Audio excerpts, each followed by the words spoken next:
Okay, just looking from the posterior side on the back side, and I like this one. You can look at a couple things on this. You look at your back leg loading, and then also you see how much it's extending out when you're getting ready to drive. You can see the tilts of the body on what they need to be, and you're perfect right here going forward, but we know that's not going to last long, because what you like to do is you do a good job on going forward and loading that leg. I mean, you get down deep. You get down like Chapman does. But the problem is you're leaning so far forward. So it's going to be really hard for you to drive out of that because you don't have that strength in your legs yet. So what is easier on your body is when you're going forward to keep your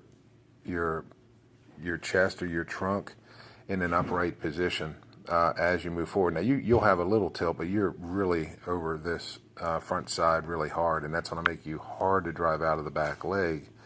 See yourself leaning even over further there. So what's going to happen, watch this back leg here, instead of straightening, all it does, it just rolls over.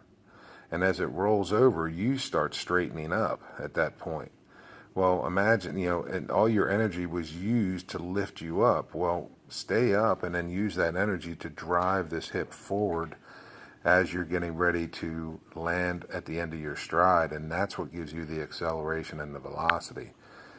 So we want to start out, pretty much in a vertical position. You can have a little ipsilateral, but let's work on that. I think you're going to see a big difference on how that works for you. And then number two is look at where you're striding. I mean, we should be striding out here, but because everything was leaning over here, then what that causes is you to throw way over on this side. So you're not even close to the line. You're throwing what's called across your body. So when you throw across the body, that doesn't allow your hips to open up well, and all that is where velocity comes from. When we open up the hips, as we arm gets cocked back here, that creates a good stretch in here. It's for you to open up your hips, but if your foot's way over here, you can't open up your hips fully. That's why it's important to step on this line. And I like your arm. In this pitch, at least, I saw that you were not lifting it up. The other video that we looked at, you really came up high above your shoulders with that, but it's not too bad here.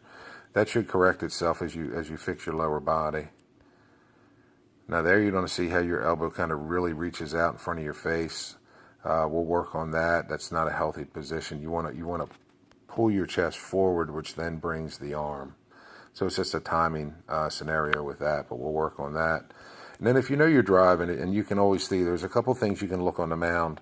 And if there's usually a drag mark. If your drag mark is pointed toward the plate, you're probably doing a pretty good job on getting your body moving forward. But most kids will have like what's called a Nike swoosh, where it just swishes out one way or the other. So you see, on your drag mark when you're here, and then you see how it just swishes off to the side. Actually, yours went over here, not even to the plate. That was because you threw across your body so much, so your body pulled over this way.